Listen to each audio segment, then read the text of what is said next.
আওয়ামী লীগ নেতা আমির হোসেনের বাসভবন থেকে বিদেশি মুদ্রা সহ প্রায় ৫ কোটি টাকা উদ্ধার করেছে সেনাবাহিনী ও পুলিশ। এমপির বাড়ি থেকে উদ্ধার ৪৬৬ কোটি টাকা। এমপির বাড়িতে অভিযান চালিয়েছে গোয়েন্দা বিভাগ, আর তাতে মিলেছে বিপুল অর্থ, যা গুনতে সময় লেগে গেছে ৫ দিন। যে আওয়ামী লীগ সরকারের আমলে শামীম ওসমান তার ক্ষমতাকে কাজে লাগিয়ে ১০ বছরে করেছেন বিপুল সম্পদ, দেশ ছাড়িয়ে বিদেশেও করেছেন বাড়িসহ ব্যবসা প্রতিষ্ঠান। এই অপারেশনের পরে কি কি জিনিস আমরা উদ্ধার করতে পেরেছি তার একটি স্ট্যাটিস্টিক্স আপনাদেরকে আমি দিচ্ছি।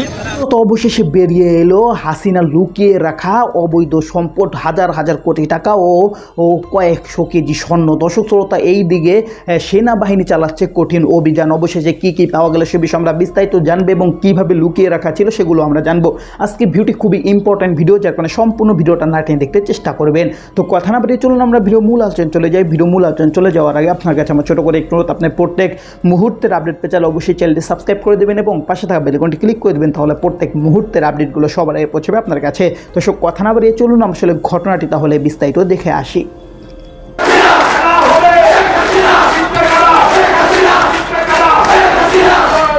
নারায়ণগঞ্জ ৪ আসনে আওয়ামী লীগের সাবেক ৪ বারের সংসদ সদস্য শামীম ওসমান, তবে তাকে গডফাদার নামেও চিনতেন এ শহরের বাসিন্দারা।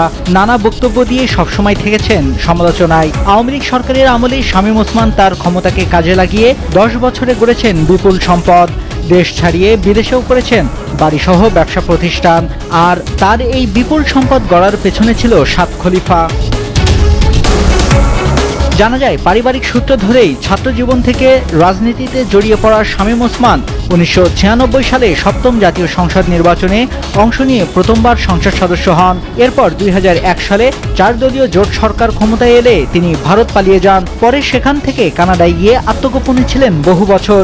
২০০৮ সালে আওয়ামী লীগ ক্ষমতায় এলে পরের বছর ২০০৯ সালে তিনি নারায়ণগঞ্জে ফিরে আসেন। তখনও শামীম ওসমানের কাছে বাড়ি ছাড়া আর কোনো সম্পদ ছিল না।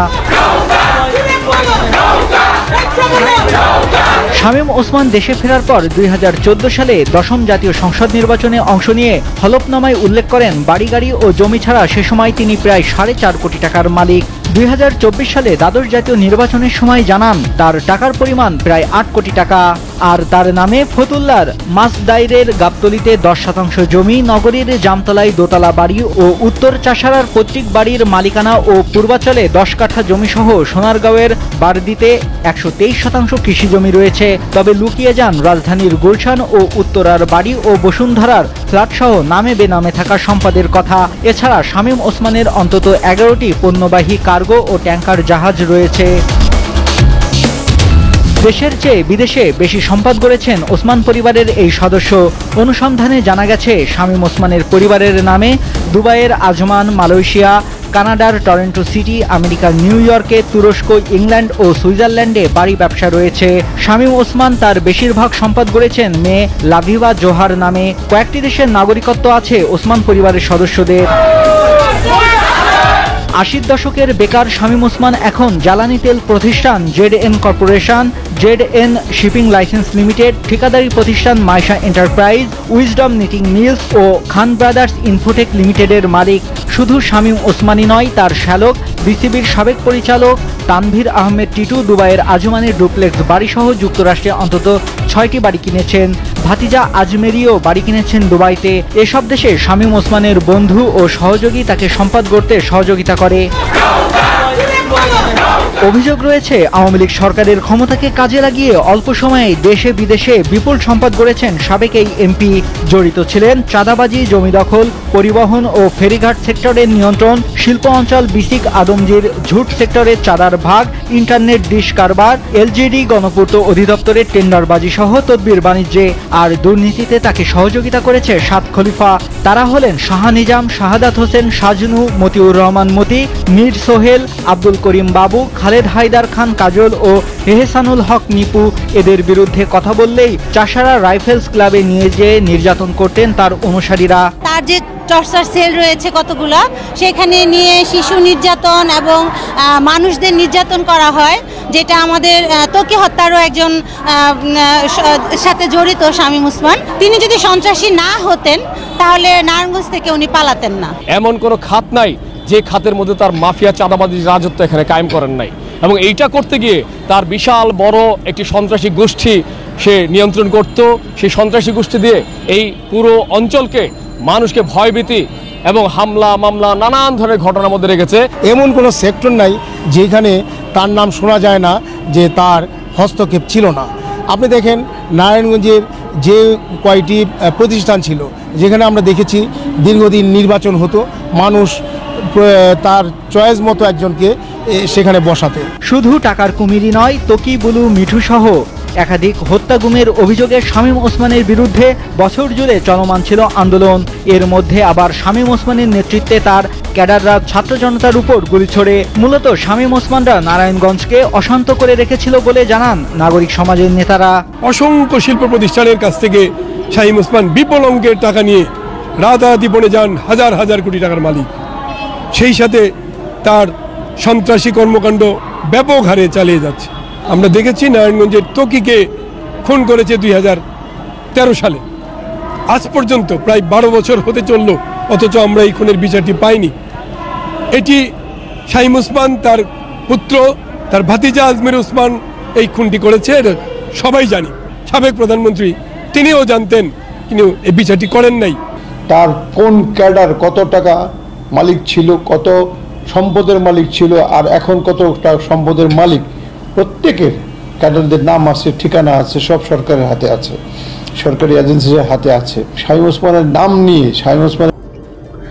তো দর্শক, আপনার এই ভিডিওটি দেখলেন। ভিডিও দেখে যদি আপনার কোনো মন্তব্য থাকে তাহলে অবশ্যই কমেন্ট বক্সে আপনার মূল্যবান মন্তব্য জানিয়ে দিবেন। দর্শক, এখন আমরা পরবর্তী আরেকটি ভিডিও দেখব, যেটাতে আমরা আরও কিছু তথ্য আমরা জানতে পারবো। দর্শক, চলুন আমরা সেই ভিডিওটি বিস্তারিত দেখে আসি।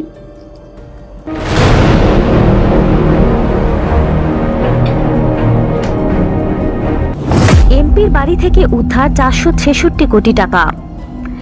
এমপির বাড়িতে অভিযান চালিয়েছে গোয়েন্দা বিভাগ, আর তাতে মিলেছে বিপুল অর্থ, যা গুনতে সময় লেগে গেছে 5 দিন, যেখানে মিলেছে বাংলাদেশি মুদ্রায় প্রায় 444 কোটি 34 লাখ টাকা।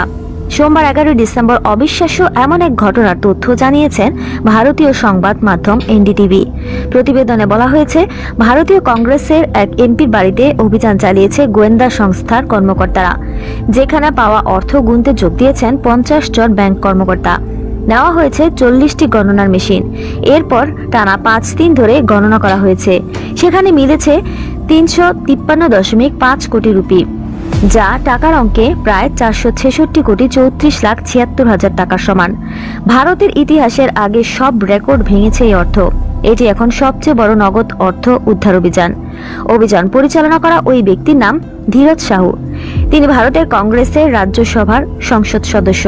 তার ঝাড়খণ্ড ও উড়িষ্যার বাড়িতে অভিযান চালিয়ে এই অর্থ জব্দ করা গেছে। আয়কর বিভাগের কর্মকর্তারা এইসব অর্থ জব্দ করেছেন। উড়িষ্যার বোলাঙ্গীর এসবিআই শাখার আঞ্চলিক কর্মকর্তা ভগত বেহরা বলেন, এখনো পর্যন্ত 176টি রুপির বস্তা উদ্ধার করা হয়েছে। এর মধ্যে 40টি রুপির বস্তা গোনার কাজ শেষ হয়েছে।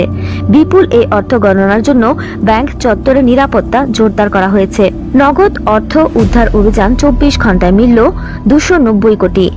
বার্তা সংস্থা পিটিআইয়ের প্রতিবেদনে বলা হয়েছে, উদ্ধারকৃত অর্থের পরিমাণ 223 কোটি রুপি।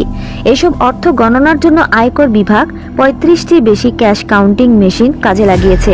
আয়কর বিভাগ জানিয়েছে, উদ্ধার করা এসব অর্থের মধ্যে কংগ্রেস সংসদ সদস্যের মালিকানাধীন সংস্থা বৌদ্ধ ডিস্টিলারি প্রাইভেট লিমিটেডের অফিসের একটি আলমারি থেকে উদ্ধার করা হয়েছে। এছাড়া বাকি অর্থ উড়িষ্যার সম্বলপুর, সুন্দরগড় ও ঝাড়খণ্ডের বোকারো, রাঁচি থেকে উদ্ধার করা হয়েছে। আয়কর বিভাগ সূত্রে জানা গেছে, উড়িষ্যায় একটি মদ প্রস্তুতকারক কোম্পানি ও সংশ্লিষ্ট ব্যবসা প্রতিষ্ঠানের সম্পত্তির সূত্র ধরে এই অভিযান পরিচালনা করা হয়। ঝাড়খণ্ডের বোকারো ও রাঁচিতে অভিযান অব্যাহত রয়েছে। এছাড়া উড়িষ্যার সম্বলপুর ও সুন্দরগড়েও তল্লাশি। তো দর্শক, আপনারা সম্পূর্ণ ভিডিও দেখলেন। আর সম্পূর্ণ ভিডিও দেখে যদি আপনার কোনো মন্তব্য থাকে তাহলে অবশ্যই কমেন্ট বক্সে আপনার মূল্যবান মন্তব্য জানিয়ে দেবেন। দর্শক, কথা বলতে বলতে আমরা ভিডিও শেষ পেয়ে চলে এসেছি। ভিডিও শেষ করার আগে আপনার কাছে আবার অনুরোধ করছি, আপনার প্রত্যেক মুহূর্তের আপডেট পেতে অবশ্যই চ্যানেলটি সাবস্ক্রাইব করে দেবেন এবং পাশে থাকা বেল আইকনটি ক্লিক করে দেবেন। তাহলে প্রত্যেক মুহূর্তের আপডেটগুলো সবার আগে পৌঁছবে আপনার কাছে। তো সব বিশেষ করে ভালো থাকবেন, সুস্থ থাকবেন। আল্লাহ হাফেজ।